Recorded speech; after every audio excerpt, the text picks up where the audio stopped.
Dalam nama Bapa dan Kudus. Amin. Tuhan, kami telah membiarkan diri tertipu. Dengan beribu cara, kami sering menjauhkan diri dari hati dan belas kasih-Mu. Namun kini dan di sini, kami sekali lagi ingin membaharui janji kami kepadamu. Kami membutuhkan-Mu. Datanglah dan selamatkan kami, ya Allah. Bawalah kami sekali lagi ke dalam pelukan-Mu yang menebus. Sadar akan hati kami yang tidak sempurna, rapuh dan mudah terluka. Sudilah membersihkan kami dari segala bentuk kesombongan dan kecemasan, supaya hanya di dalam cinta dan takut akan Engkau, hati kami menemukan kedamaian. Amin. Dalam nama Bapa dan Putra dan Roh Kudus. Amin. Sekali lagi selamat malam untuk Bapak Ibu yang baru saja bergabung. Sebelum kita memulai sesi pada malam hari ini, saya hendak mengingatkan sekali lagi kepada peserta untuk tata laksana kegiatan Zoom kita. Kami mohon untuk para peserta dapat merename dan mencantumkan nomor urut peserta di depan nama untuk keperluan absensi dari panitia. Selama pengajaran berlangsung, mohon untuk mute audio dan kami dari panitia akan mematikan audio sehingga tidak terjadi kebocoran selama masa pengajaran. Bila hendak menyampaikan pertanyaan, kami mohon untuk ditaruh di kolom chat dan ditujukan kepada everyone. Baik, kami akan memulai pengajaran kita. Romo, selamat malam Romo. Selamat malam Kak Veronica. Selamat berjumpa kembali. Tanpa berlama-lama lagi Romo, saya persilahkan selama 60 menit ke depan untuk pengajaran. Silakan Romo. Baik, terima kasih banyak. Oke, sudah.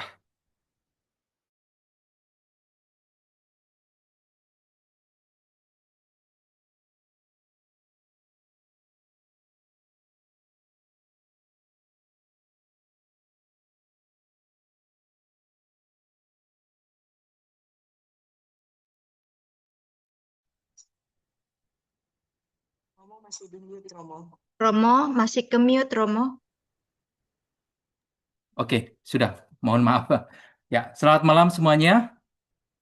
Kita bersyukur boleh berkumpul di masa Advent ini, masa menanti sekaligus masa di mana kita disentuh dan diubah oleh Tuhan. Advent juga masa bagi kita untuk melatih hati kita ya. Hati yang kerap kali gampang lelah, kosong, kehilangan arah di tengah situasi dunia yang serba cepat ini. Nah, di tema pertemuan yang ketiga ini, kita melanjutkan isi dari pertemuan yang pertama, yakni tentang kedangkalan, lalu pertemuan yang kedua adalah tentang kedalaman, dan yang ketiga, temanya adalah tentang transformasi diri. Maka diberi judul dari kedangkalan menuju kedalaman, transformasi hidup melalui hati Kristus. Banyak dari kita tentunya hidup dengan situasi yang serba cepat, sangat aktif, begitu produktif, sangat sibuk, tetapi tidak jarang kita pun merasa bahwa hati kita seringkali terasa kosong.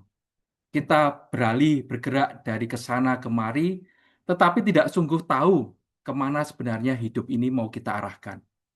Maka disinilah dalam Dilexit-Nos, khususnya bab 4 dan bab 5, kita diajak untuk berhenti, untuk kembali ke pusat batin kita, untuk beralih dari hidup yang dangkal, yang superficial, ke hidup yang lebih berakar. Oleh karena itu, mari kita lihat titik tolaknya seperti apa.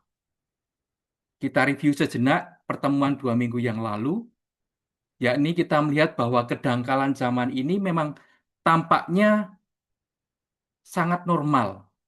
tidak tampak jahat, hanya terjadi begitu saja tanpa sempat kita sadari sepenuhnya. Kalau kita memakai istilah anak-anak sekarang itu kita hidup di era scroll culture ya. Semuanya serba cepat, informasi datang silih berganti. Bahkan kesan itu lebih penting dari makna yang kita dapatkan. Reaksi itu lebih cepat daripada refleksi kita. Dan akhirnya kita pun merasa hidup itu terasa demikian kering. Bahkan kita juga merasa bahwa relasi pun terasa tidak sangat eh, sungguh-sungguh menyapa diri kita. Lalu Paus Fransiskus mengingatkan kita bahwa situasi yang semacam ini pun juga berpengaruh terhadap hidup iman kita. Iman kita pun bahkan bisa tereduksi menjadi semacam kewajiban kita, aktivitas religius kita, kesibukan kita, mungkin ke gereja atau kegiatan-kegiatan rohani yang lain, tanpa sepenuhnya menyentuh hati kita. Dengan kata lain, banyak kegiatan, tapi minim perjumpaan personal. Apalagi mungkin juga kita masih bergumul ya, kita menjalani hidup berdasarkan validasi eksternal.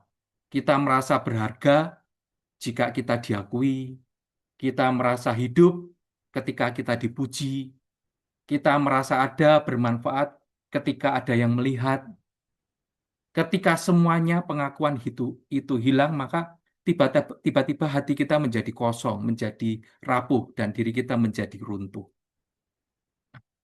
Dalam realitas seperti itu, eh, ada situasi yang oleh Paus Fransiskus direfleksikan sebagai sebuah pengalaman universal, pengalaman yang dialami oleh siapapun, yang dirasakan oleh semua orang, yaitu pengalaman dalam bentuk rasa dahaga, rasa haus, dahaga akan makna hidup, dahaga akan arah atau tujuan hidup yang jelas, dahaga haus dicintai bukan karena prestasi, dan juga bukan karena peran yang kita jalankan, tetapi karena diri kita apa adanya. Dahaga akan hidup yang tidak sekedar berjalan ke sana kemari, tetapi sungguh-sungguh setiap jejak kita itu punya arti. Maka Paus Fransiskus melihat pengalaman ini, pengalaman kita merasa haus, merasa dahaga ini, bukan sebagai sebuah krisis iman yang sangat eh, mencolok, tetapi sebagai sebuah ungkapan bahasa hati kita. Dengan kata lain, kesepian, kekosongan kita, rasa diri hampa itu bukan tanda bahwa Allah itu absen, Allah itu tidak hadir. Melainkan justru ini tanda bahwa Allah itu sedang mengetuk hati kita, menyapa kita. Mungkin kita merasa sedang salah jalan, salah arah. Tapi dengan adanya kita kok merasa sepi, merasa ada yang kosong. Nah, itu boleh jadi pertanda bahwa hati kita itu memang sedang diketuk oleh Tuhan sendiri. Nah, itu yang disampaikan oleh Paus Fransiskus. Maka kita lihat akar persoalan kehampaan, kekosongan itu dari mana? Pertama, itu bisa dilihat dari hilangnya pengalaman kita dicintai secara personal. Kita mungkin tahu bahkan bisa refleksi dengan bahasa tulis yang menarik bahwa Allah itu kasih. Kita bisa berkhotbah di mana-mana, menulis berbagai macam kata-kata indah dalam istilahnya profil WA kita bahwa Allah itu kasih. Tapi kita tidak pernah sungguh-sungguh mengalami bahwa diri kita itu dicintai sepenuhnya. Boleh jadi rasa kering atau rasa hampa itu muncul karena tiba-tiba ada pengalaman entah di kantor atau di keluarga atau di tempat kerja di mana kita tidak lagi mendapatkan apresiasi, di mana kita tidak lagi dihargai, di mana mungkin kita eh, tidak lagi dipedulikan atau tiba-tiba ditinggalkan orang. Lalu yang kedua, itu juga boleh jadi merupakan pertanda adanya kelelahan batin kita. Gaya hidup yang serba cepat, aneka tuntutan entah dalam pekerjaan atau di masyarakat yang membuat kita merasa lelah. Bahkan rasa lelah itu juga boleh jadi diakibatkan karena kita sibuk mencari validasi diri dari luar. Sehingga kita eh, seperti terengah-engah ya, karena harus mm, istilahnya menyenangkan pihak A, menyenangkan pihak B. Jadi tidak pernah jujur dengan diri sendiri. Kita sibuk memakai topeng-topeng supaya orang lain itu suka dengan kita. Maka itu juga bisa mengakibatkan yang namanya kelelahan batin. Atau yang ketiga, karena kita cenderung menghindari yang namanya keheningan. Kita itu, kalau jujur, kita itu kadang takut diam ya. Karena dalam diam itu berarti kita memaksa diri kita untuk bercermin.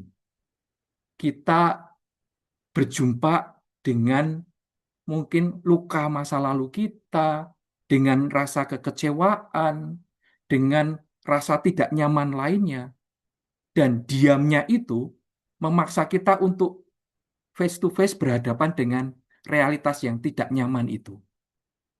Sehingga kita cenderung lari berpindah dari hiburan satu ke hiburan yang lain. Atau yang keempat itu kita terlalu membenamkan diri hanyut dalam aneka macam aktivitas. Tapi kita jarang melatih diri untuk berhenti sejenak untuk berintrospeksi. Kita mungkin lebih suka mengisi kekosongan itu dengan berpindah dari aktivitas yang lama ke aktivitas baru, mencari hiburan yang baru, informasi yang lebih baru. Padahal mungkin yang kita butuhkan itu bukan soal tambahan dari luar, tetapi boleh jadi hanya mengafirmasi apa yang kita sudah dapatkan sebelumnya. Masuk dalam kedalaman apa yang sudah pernah kita eh, dapatkan sebelumnya itu. Oleh karena itu, dalam konteks semacam ini, Bapak Suci Paus Fransiskus mengajak kita untuk kembali ke hati Kristus itu sendiri. Nah, dalam Dilexit Nos, khususnya bab 4 dan bab 5 ini, Paus Fransiskus lagi-lagi mengajak kita untuk kembali pada kitab suci. Karena bahasa kitab suci itu sedemikian kaya dan sedemikian dalam. Di sana, dalam kitab suci, khususnya Perjanjian Lama, rasa haus, rasa dahaga itu tidak dilihat sebagai tanda kegagalan iman. Sekali lagi saya katakan bahwa dalam kitab suci, yang namanya rasa haus, rasa dahaga itu bukan pertanda kegagalan iman. Justru dahaga itu dipakai sebagai sebuah bahasa rohani yang sangat dalam. Kita misalnya bisa merujuk ke kitab Keluaran, di mana di situ dikisahkan bahwa justru di padang gurun itu bangsa Israel mulai mengenal Allah lebih dalam. Di padang gurun, di mana tidak ada air, tidak ada jaminan, tidak ada kepastian, di tempat yang serba berkekurangan, di tempat mereka yang lelah terkuras tenaganya. Tetapi justru di sana mereka itu belajar beriman bahwa hidup mereka itu tidak mungkin bertahan tanpa bergantung sepenuhnya pada Allah, pada Yahweh. Dengan kata lain, dalam bahasa Paus Fransiskus, padang gurun itu adalah ruang pembelajaran iman, ruang di mana Allah mewahyukan diri, ruang di mana orang semakin mengenal siapa Allah bagi dirinya. Dan padang gurun itu adalah ruang di mana gambaran kita, rasa rasa keangkuhan kita itu diruntuhkan. Dan di situ hati kita menjadi sedemikian terbuka. Maka pertanyaan reflektif bagi kita pula,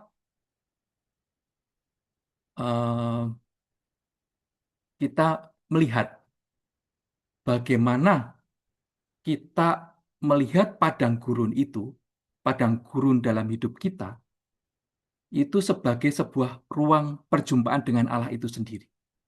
Maka kita perlu bertanya dengan jujur, mengapa kadang kita pun sedemikian takut pada rasa kosong, pada rasa lelah, pada rasa hampa, dan mengapa kita itu juga buru-buru ingin menutupinya dengan aneka macam aktivitas, dengan aneka macam hiburan, bahkan termasuk kegiatan-kegiatan yang tampaknya rohani. Padahal kitab suci itu sendiri menunjukkan hal yang sebaliknya, bahwa Allah sering mewahyukan diri, berbicara justru melalui rasa haus itu, melalui rasa dahaga itu. Maka dalam bahasa kitab suci, padang gurun itu bukan dalam arti bukan kegagalan iman, melainkan padang gurun adalah ruang perjumpaan dengan Allah sendiri. Sehingga bisa kita refleksikan juga bahwa kadang rasa lelah, rasa kita hampa, itu pun bisa menjadi instrumen di mana Allah itu mewahyukan diri kepada kita. Jadi, kita diminta untuk tidak terburu-buru, tergesa-gesa ingin menutupi rasa kosong itu dengan aneka macam aktivitas. Kalau kita terburu-buru menutupinya, maka kita kembali terjebak dengan yang namanya kedangkalan tadi. Nah, ini menarik bagaimana Paus Fransiskus masuk pada gambaran metafora mengenai padang gurun itu. Lalu yang kedua, ini juga bagi saya sangat mengena sekali bahwa dalam Dilexit Nos itu Paus Fransiskus juga merujuk pada sabda Yesus sendiri di Matius bab 11 ayat 28. Marilah kepadaku semua yang letih lesu dan berbeban berat, aku akan memberikan kelegaan kepadamu. Coba kita perhatikan, kita simak secara uh, lebih dekat sabda Yesus ini. Yesus itu tidak buru-buru mengatakan bahwa, ayo, kamu perbaiki dulu imanmu. Saya ingin melihat imanmu lebih dulu, berubah dulu, rapikan dulu hidupmu, tata dulu hidupmu. Tetapi di sini dalam sabda ini, Yesus justru dengan memulainya dengan sebuah sapaan. Dan sapaannya itu sangat real. Datanglah, datanglah. Itu artinya apa? Bahwa iman kita itu tidak dimulai dari pencapaian kita, dari prestasi kita, dari tuntutan kita terhadap diri sendiri yang aneka macam itu.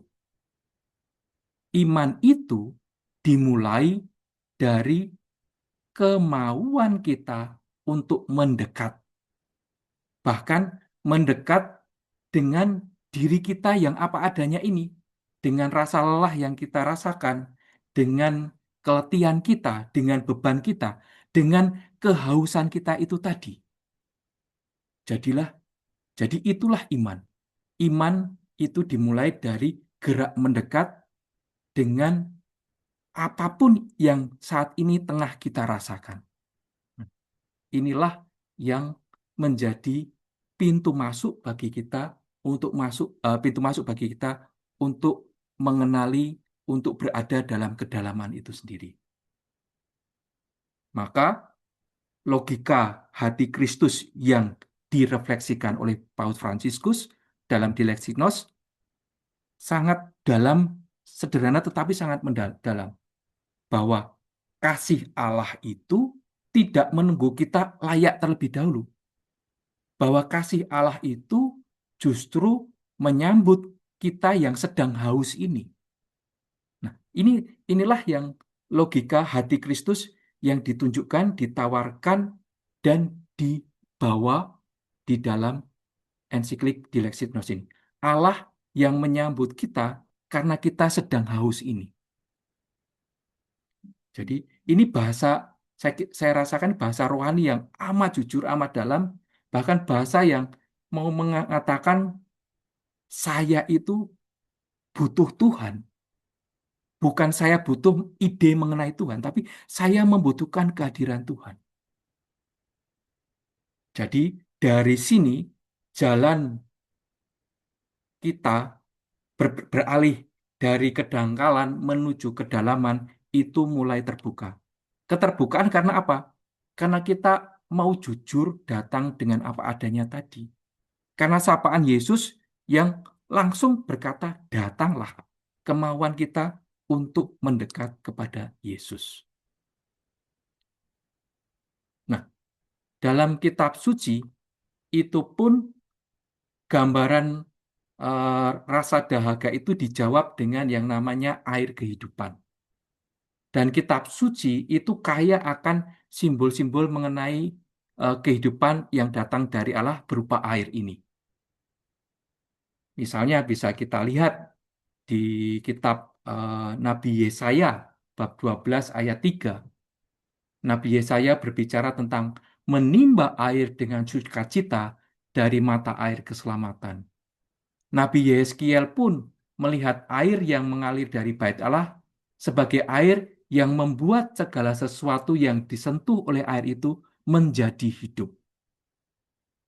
Bahkan Nabi Zakaria pun berbicara mengenai sumber yang terbuka untuk pemurnian dan pembaruan karena air tersebut. Sehingga gambaran mengenai air itu adalah gambaran mengenai Allah yang memberi kehidupan. Allah yang menjawab dahaga kita dengan air kehidupan. Lalu, mari kita lihat bagaimana ini sangat berbicara di dalam hati kita.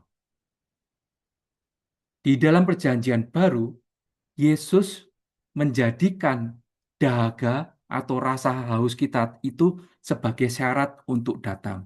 Sebagaimana tadi kita lihat di Matius bab 11, mari datanglah kepadaku semua yang letih lesu dan berbeban berat. Jadi syarat untuk datang adalah kita itu merasa haus, merasa dahaga. Maka kalau saya refleksikan lebih dalam, dahaga itu bukan penghalang iman. Dahaga itu, rasa haus kita itu malah menjadi pintu terbukanya iman. Nah, ini sesuatu yang pembalikan logika hati Kristus yang saya tangkap dari Dilexit-Nos ini. Sehingga bisa kita lihat bahwa dahaga itu yang membuat kita mau mendekat kepada Yesus. Lalu kita lihat dalam seluruh isi kitab suci pun ketika berbicara mengenai rasa haus, rasa dahaga, puncaknya itu dalam perjanjian baru, puncaknya itu bukan di mata air, di sungai, di bait Allah, tetapi justru di lambung Kristus. Justru ketika Yesus berada di kayu salib.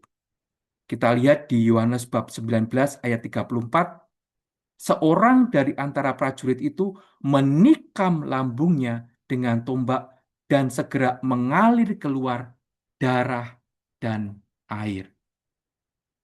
Paus Fransiskus merefleksikan bahwa lambung Yesus yang tertikam itu adalah juga sumber kehidupan bagi mereka yang dikasihi.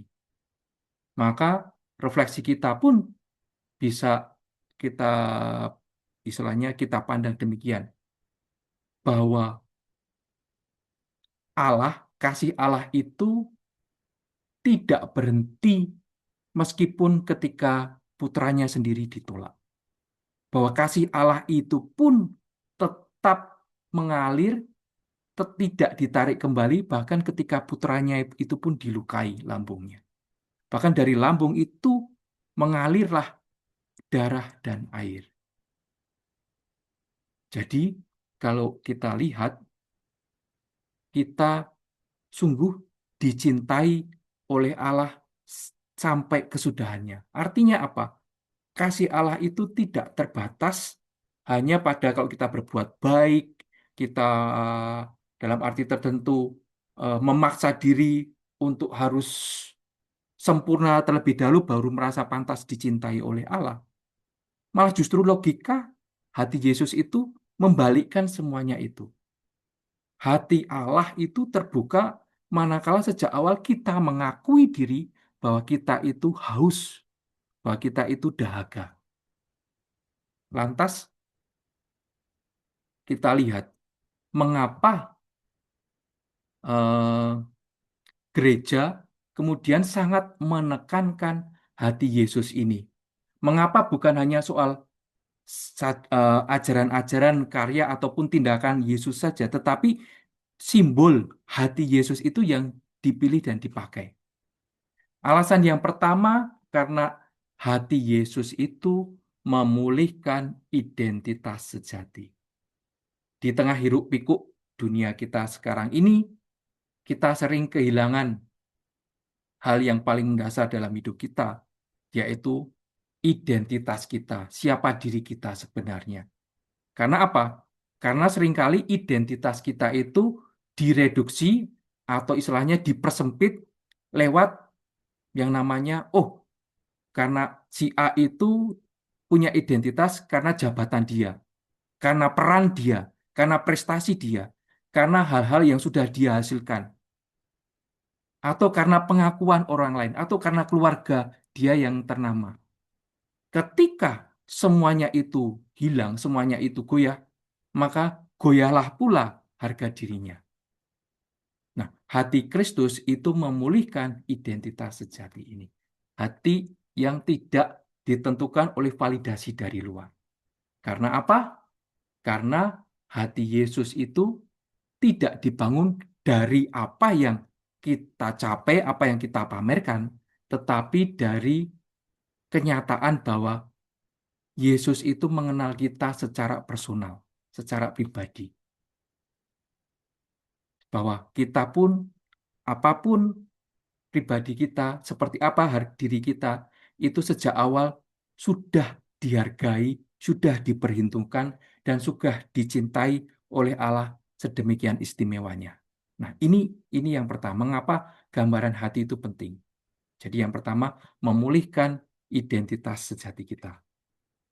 Lalu, bagian yang kedua, karena hati Yesus itu mengatasi kedangkalan hidup.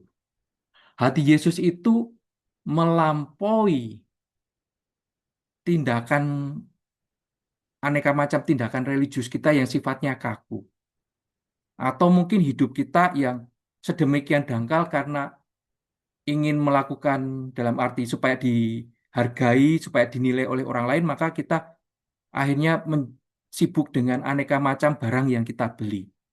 Maka aku ada karena aku bisa membeli sesuatu. Nah, seringkali gambaran semacam itu yang membuat hidup itu menjadi semakin dangkal. Sehingga dalam di Lexit ini ditunjukkan bahwa dengan kita mempercayai Yesus, mempercayai rahmat-Nya, maka kita justru semakin menemukan ketenangan, menemukan kekuatan, mendapatkan juga kekudusan dalam setiap aspek hidup kita. Lalu yang ketiga karena hati Yesus itu meneguhkan kehausan terdalam kita.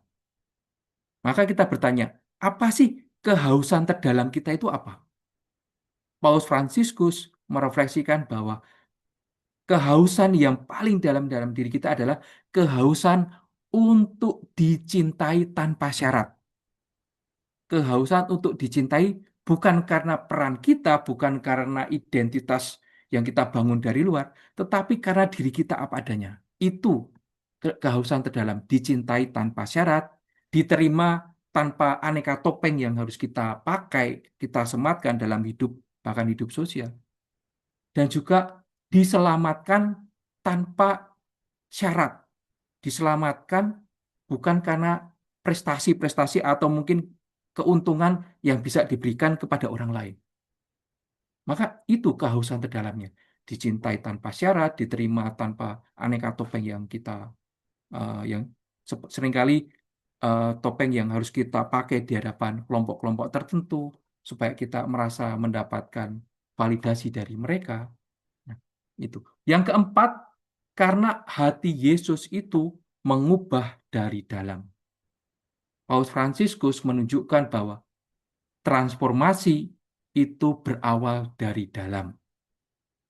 Bahwa cara kita mengasihi itu karena sejak awal kita sudah belajar mencintai diri kita terlebih dahulu. Dan di situ hati kita yang egois kemudian tergantikan, terisikan oleh hati Yesus yang murah hati. Maka pertama-tama adalah murah hati dulu terhadap diri kita sendiri. Belajar mencintai diri sendiri dengan setulusnya.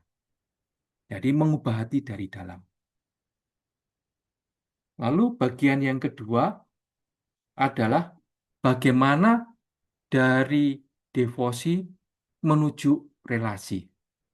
Paus Fransiskus itu menegaskan bahwa devosi kita kepada hati Kristus itu bukan pelarian dari dunia, pelarian dari aneka macam kesulitan hidup.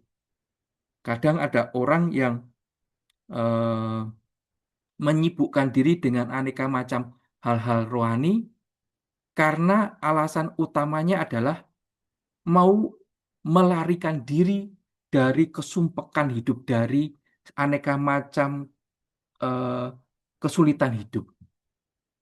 Nah, Paus Fransiskus menunjukkan devosi kepada hati Yesus itu bukan pelarian, bukan bentuk pelarian. Juga bukan bentuk kesalehan hidup yang akhirnya itu malah menjauhkan kita dari realitas hidup. Ada yang orang masuk dalam bentuk kesalehan-kesalehan, tapi tujuannya itu malah untuk membetengi diri dari realitas hidup hariannya dia. Untuk menjauhkan diri dari kepekaan sosialnya.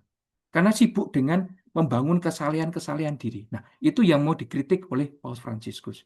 Jangan sampai devosi kita malah membetengi kita dari realitas harian, realitas kehidupan kita, dari kesulitan hidup.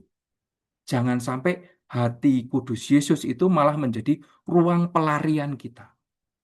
Biarlah kita sungguh-sungguh masuk dalam rasa haus gitu, rasa dahaga itu. Karena rasa dahaga tadi adalah ruang perjumpaan dengan Allah sendiri. Nah, saya kira ini suatu yang pembalikan yang luar biasa, yang saya sendiri merasa sangat apa ya, seperti ditegur.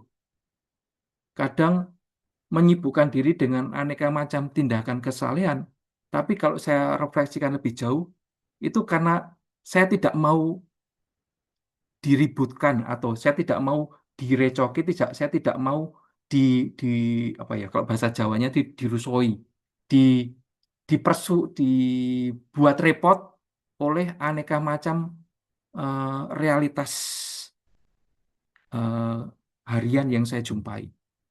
Tiba-tiba langsung ambil rosario, padahal ketika yang saya hadapi itu mungkin ada frater yang sedang mungkin mengalami kesulitan hidup. Lalu saya pura-pura rosario supaya tidak diganggu. Nah, jangan sampai devosi itu menjadi bentuk semacam benteng terhadap kesulitan-kesulitan yang orang lain hadapi. Nah, itu yang menjadi kritik dari Paus Fransiskus. Jangan sampai devosi itu menjadi benteng. Biarlah devosi itu masuk ke relasi. Karena itu Paus Fransiskus itu juga mau menunjukkan bahwa eh, devosi itu menjadi jalan bagi kita untuk memasuk ke dalam pusat hidup kita. Dan pusat itu bukan soal kewajiban religius macam-macam, tetapi soal relasi kita dengan Kristus yang hidup. Apa artinya Kristus yang hidup? Relasi kita dengan orang-orang yang Tuhan percayakan kepada kita, dengan keluarga kita, dengan dengan mahasiswa kita, dengan orang-orang yang kita jumpai di kantor, dengan rekan-rekan kita di gereja. Jadi devosi itu selalu mengundang pada yang namanya perjumpaan real, ketemu orang, ketemu masalah, bukan malah tadi buru-buru menutupi dengan aneka macam aktivitas.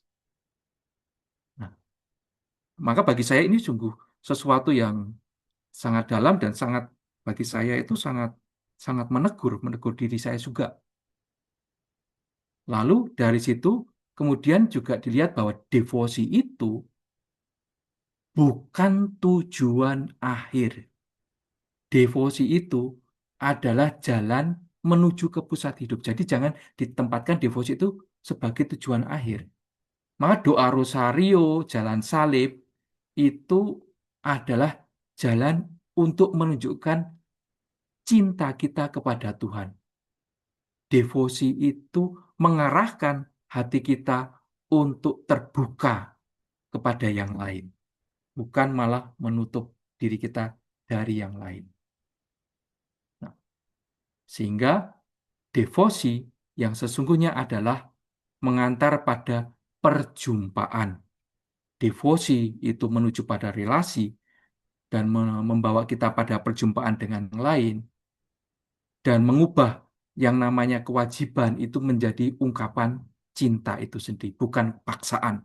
Jadi kalau kita doa rosario atau jalan salib itu muncul dari rasa bakti kita, rasa cinta kita.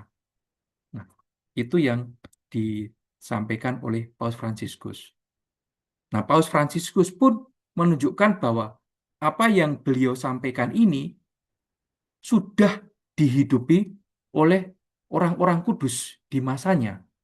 Sebagai contoh oleh Santo Agustinus, Santo Bernardus, Santo Bonaventura, dan santo-santo santa yang lain.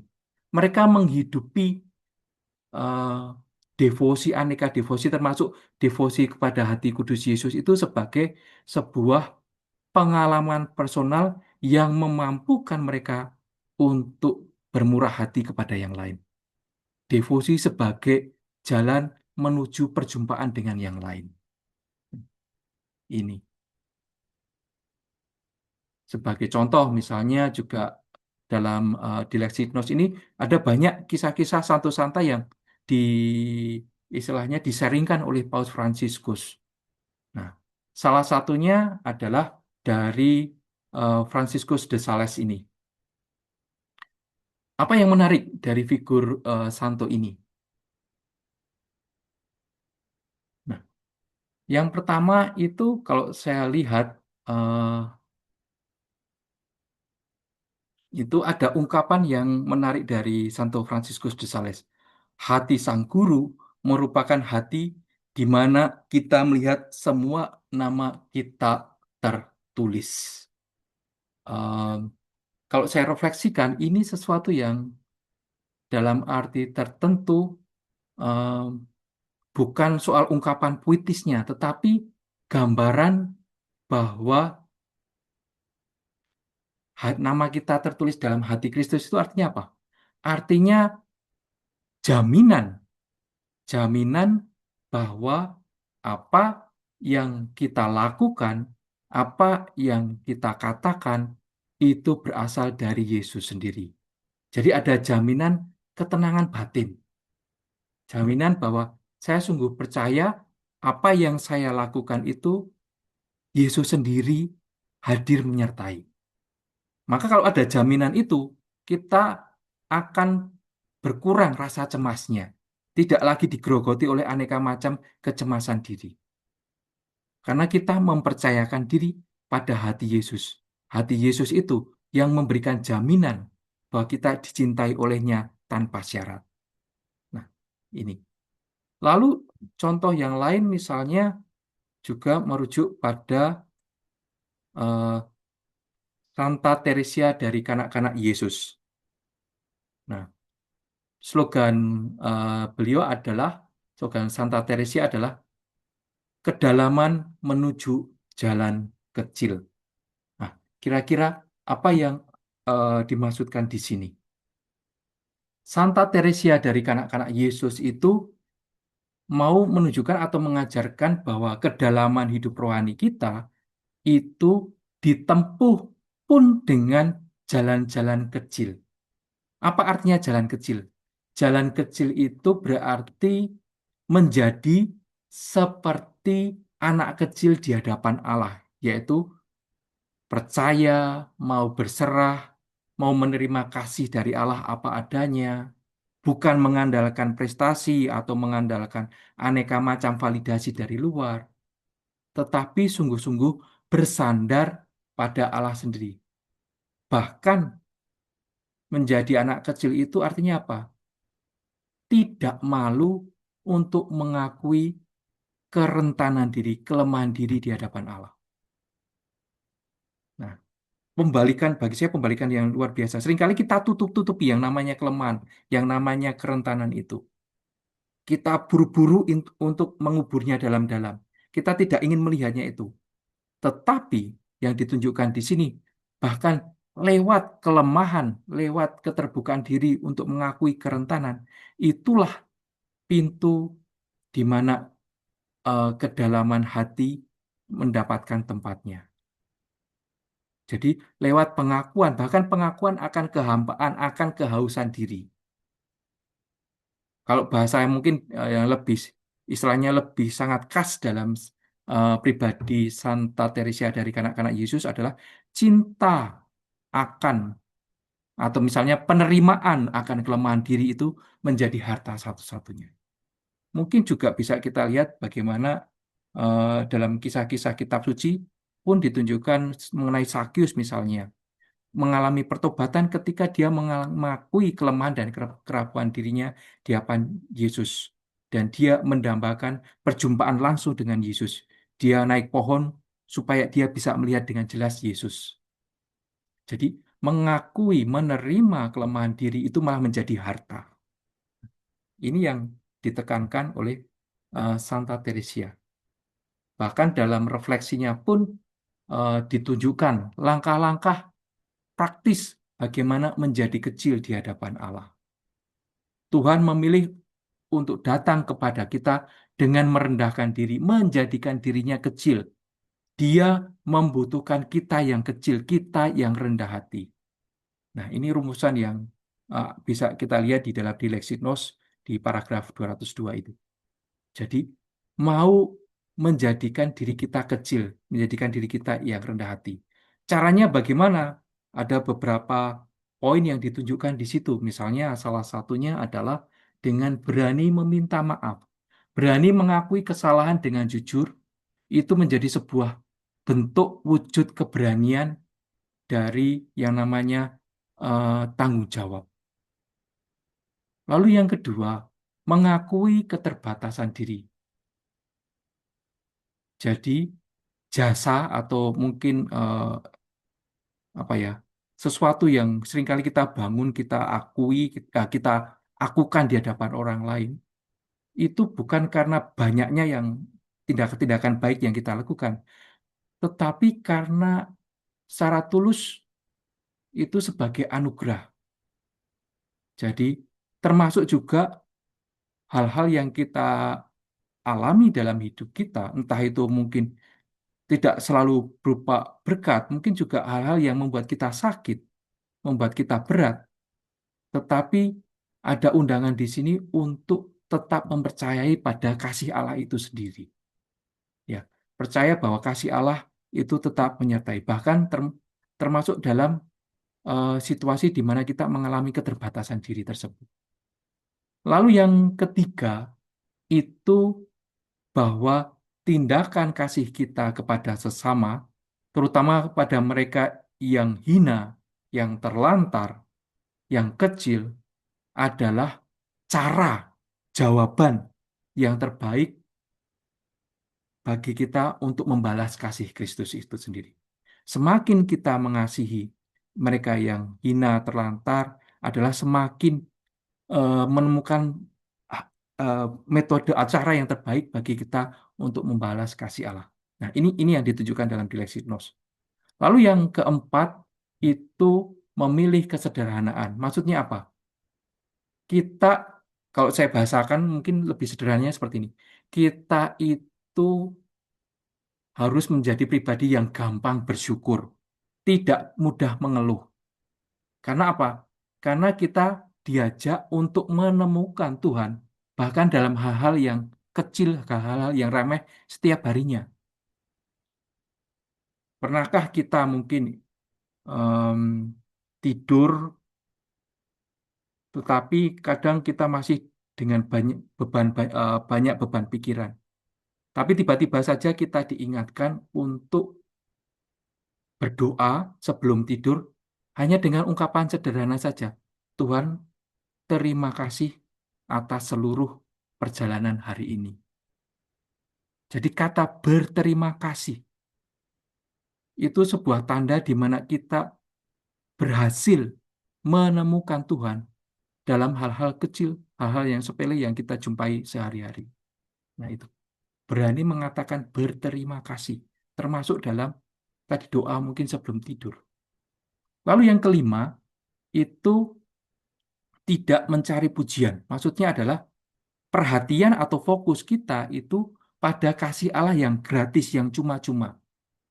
Bukan dari sanjungan atau validasi dari luar. Nah, atau bukan bukan karena kekuatan kita yang bisa beramal macam-macam atau membangun kesusahan diri dengan aneka macam aktivitas, tetapi dari tindakan yang kita tadi tidak mencari pujian. Karena apa? Karena sejak awal Allah sudah mencintai kita tanpa syarat. Ini gambaran yang ditunjukkan.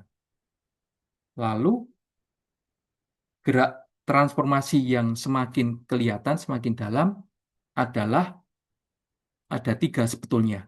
Yang pertama kita itu kembali ke sumber airnya. Sumber airnya itu apa? Pengalaman bahwa kita itu dicintai oleh Tuhan. Itu sumbernya. Maka transformasi hidup yang ingin kita bangun selalu dimulai dari sumber itu. Dari pengalaman paling mendasar bahwa saya itu dicintai oleh Allah. Bahwa Allah itu mengatakan di Yesaya bab 43 ayat 4, engkau ini berharga di mataku, engkau ini mulia dan aku ini mengasihi engkau. Maka seperti dalam retret Ignatian pun kita selalu memulai dengan pengalaman atau pintunya adalah pengalaman akan kesadaran yang mendalam bahwa saya itu dicintai oleh Allah. Bahwa saya itu berharga di mata Allah. Dan kasih Allah yang semacam ini kemudian mendahului kasih yang akan kita bagikan kepada yang lain. Jadi, bukan aku dicintai karena aneka macam prestasiku, tetapi aku hidup karena aku dicintai oleh Allah. Jadi dasarnya sumbernya adalah pengalaman bahwa aku ini sungguh dicintai oleh Allah. Maka gerak yang kedua dari sumber tadi, gerak yang kedua itu masuk tadi logika hati Yesus. Belajar untuk hening, untuk percaya, untuk membiarkan kita terbuka bahwa kita mengalami kehausan. Kita terbuka bahwa kita merasa ada apa ya kebutuhan dahaga tadi. Jadi kita berani mendekat kepada Yesus. Lalu yang ketiga adalah menjadi kecil dalam artian membiarkan rahmat Allah itu semakin besar. Rahmat Allah itu semakin bekerja tanpa membuat ego kita itu semakin besar. Jangan sampai ego kita yang semakin besar lalu mengecilkan rahmat yang kita mohon dari Allah.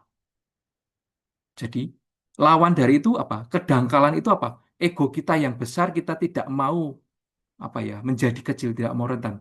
Karena apa? Karena ego kita besar, maka kita dampaknya menolak rahmat dari Allah itu sendiri. Semakin ego kita besar, semakin kita menolak rahmat Allah itu sendiri. Jadi itu yang dibalik. Jadi pertama ke sumber berarti kita itu dalam bahasa Ignatian itu pengalaman dicintai oleh Allah. Lalu yang kedua itu kemauan untuk mendekat. Dan yang ketiga adalah membiarkan rahmat Allah itu bekerja dengan cara apa?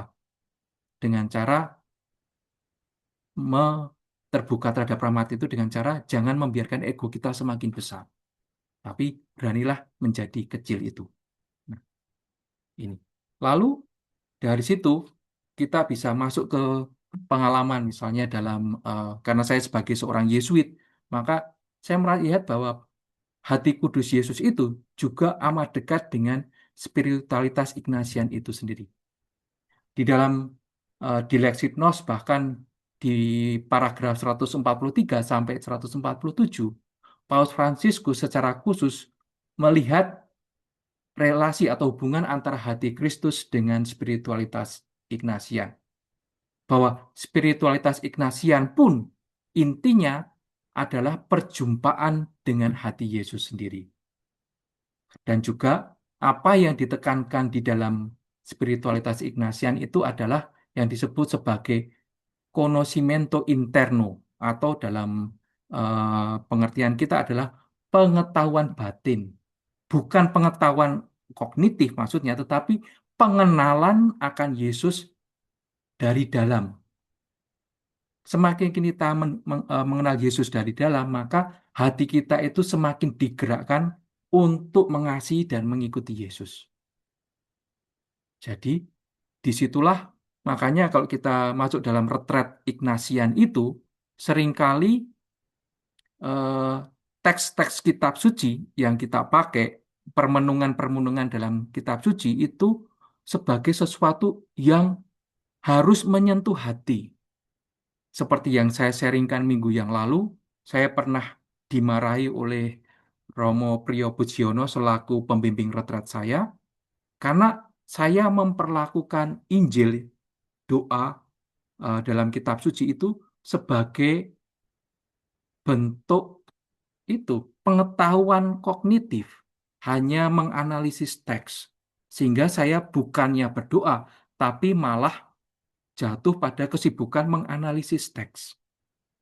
Padahal dalam spiritualitas Ignatian itu diajak bagaimana Injil itu, cerita yang ada di dalam Injil itu membuat saya semakin mengenal Kristus lebih dalam. Mengenal itu bukan soal tadi pengetahuan kognitif, tetapi mengenal karena hati saya itu semakin dekat dengan Yesus. Sehingga latihan-latihan doa dalam retret Ignatian itu yang paling sangat berat itu bukan meditasi, tetapi kontemplasi. Apa artinya kontemplasi? Kontemplasi itu adalah menghidupkan dalam benak saya pengalaman perjumpaan Yesus yang saya lihat berdasarkan kisah yang ada di dalam kitab suci itu. Misalnya, saya merenungkan mengenai Yesus yang berjumpa dengan Sakeus. Jadi saya membayangkan hadir di situ, merasakan dalam-dalam bagaimana gerak-gerik Sakeus yang sedemikian sukacitanya karena bisa melihat Yesus dengan matanya sendiri. Sukacita itu semakin lebih besar karena Yesus tiba-tiba datang mendekatinya dia, lalu menatap Sakeus. Maka itu saya bayangkan, saya imajinasikan dalam-dalam, sehingga itu mengubah hati saya, itu menyentuh hati saya. Maka itulah yang disebut sebagai pengetahuan batin. Merasakan dalam-dalam karena hati saya ikut digerakkan di situ. Lalu untuk bisa seperti ini apa? Harus rendah hati, harus berani menjadi kecil, harus mau mohon. Kalau saya hanya sibuk dengan menganalisis teks saja, merasa diri sudah tahu karena tahu bahasa Yunani dan bahasa Ibrani, ego saya yang semakin besar. Karena ego saya semakin besar, maka saya malah menutup yang namanya pintu rahmat itu sendiri, menolak rahmat. Sehingga dalam doa Ignatian itu dibalik semuanya. Kerendahan hati untuk mohon rahmat. Mohon rahmat supaya saya bisa mengenal Yesus lebih dalam. Kalau sudah sejak awal saya membentengi diri karena merasa diri lebih tahu daripada yang lain, maka pintu rahmat sudah tertutup dengan sendirinya.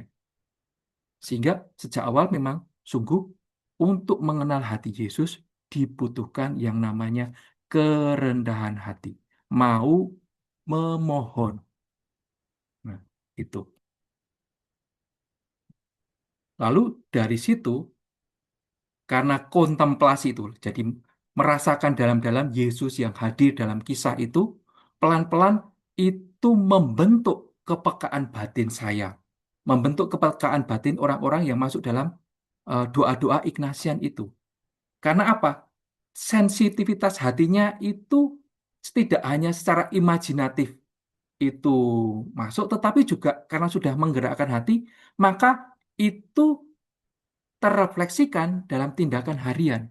Coba bayangkan kalau kita tidak pernah melatih diri membayangkan seperti apa cara Yesus menyentuh, seperti apa Yesus yang mendekati orang-orang yang terlantar. Kalau kita tidak pernah membayangkan, merasakan, mencecap dalam mengimajinasikan dengan sedemikian hidup, bagaimana hati kita akan tersentuh ketika kita berjumpa dengan hal-hal atau mungkin dengan aneka macam persoalan hidup kita. Mungkin kita akan cenderung tadi membentengi diri atau lari, atau malah batin kita menjadi tumpul, hati kita membatu, istilah yang dipakai oleh Paus Fransiskus di bagian awal. Sehingga kontemplasi itu cara kita menghidupi, membayangkan Yesus yang hadir, Yesus yang dekat dengan diri sesama, itu membentuk kepekaan batin kita, membantu kita untuk melangkah dengan bijaksana. Oleh karena itu, bisa kita lihat dan kita refleksikan bersama apa saja buah dari kedalaman ini. Yang pertama, batin itu jadi lebih tenang dan damai. Ketika kita menemukan bahwa diri kita itu dicintai Allah, maka hidup kita itu tidak lagi digerakkan oleh yang namanya validasi dari luar, oleh yang namanya ketakutan atau kecemasan. Kedamaian itu muncul karena hati kita sudah memiliki tempat yang berpijak. Tempat yang berpijak apa? Kesadaran yang mendalam bahwa Allah itu sudah mengasihi kita. Jadi ini bisa mengurangi stres. Kalau saya secara pribadi itu, ketika masuk dalam pengalaman retret itu misalnya khususnya, sadari bahwa Allah itu mencintai lebih dulu, itu bisa mengurangi tingkat stres saya. Nah itu. Lalu yang kedua, buah kedalaman adalah relasi yang lebih manusiawi dan tulus. Kasih Kristus itu akhirnya memurnikan cara kita memandang sesama. Kita tidak lagi melihat orang lain itu sebagai ancaman atau mungkin sebagai alat bagi kita untuk semakin berhasil memanfaatkan mereka. Orang lain juga tidak lihat sebagai pesaing ancaman tadi, tetapi sebagai pribadi yang bermartabat. Yang ketiga, buah kedalaman adalah pelayanan kita menjadi lebih otentik dan bermakna. Karena apa? Pelayanan yang kita lakukan itu tidak lagi dipandang sebagai beban, tidak lagi dilihat sebagai sebuah pencitraan, tetapi sebagai sebuah ekspresi kasih itu sendiri. Yang keempat, kedalaman itu membuat doa kita lebih hangat dan personal. Kenapa? Doa yang kita panjatkan tidak lagi menjadi sebuah kewajiban, paksaan atau tekanan, tetapi doa itu adalah relasi, hasil dari relasi kita. Karenanya, kita tidak hanya berbicara kepada Tuhan, tetapi dalam doa itu kita tinggal bersamanya. Kita merasakan kedekatan dengan Tuhan.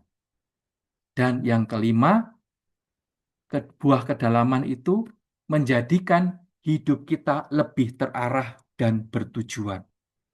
Kedalaman itu akhirnya malah memberi kejelasan arah. Hidup kita itu tidak lagi sekedar hanya soal mengikuti arus, bertahan, tetapi sungguh-sungguh hidup itu dijalani sebagai perutusan. Kita diutus oleh Allah untuk menjadi kasih, untuk menjadi saluran kasih bagi sesama. Jadi hidup ini adalah perutusan dari Allah sendiri kepada kita. Itu. Lalu dari situ kita bisa melihat bahwa perubahan itu sebagaimana yang ditunjukkan oleh Paus Fransiskus sungguh dimulai dari diri kita sendiri. Kita bukan hanya menanti, tetapi sungguh mencari sumber kehidupan. Kita membangun komunitas berdasarkan kasih, mengalami transformasi karena kita semakin available, semakin terbuka untuk berjumpa dengan yang lain, bukan membentengi diri. Dan dari situ kita melihat bahwa Yesus adalah kita kenali, kita sadari sebagai sumber kehidupan kita sendiri. Yesus adalah contoh nyata dari kasih itu sendiri. Lambung Yesus yang tertikam, yang mengeluarkan darah dan air, itu menjadi sumber kehidupan kita, menjadi rahmat bagi kita yang tidak pernah habis untuk dibagikan kepada semua. Demikian, terima kasih.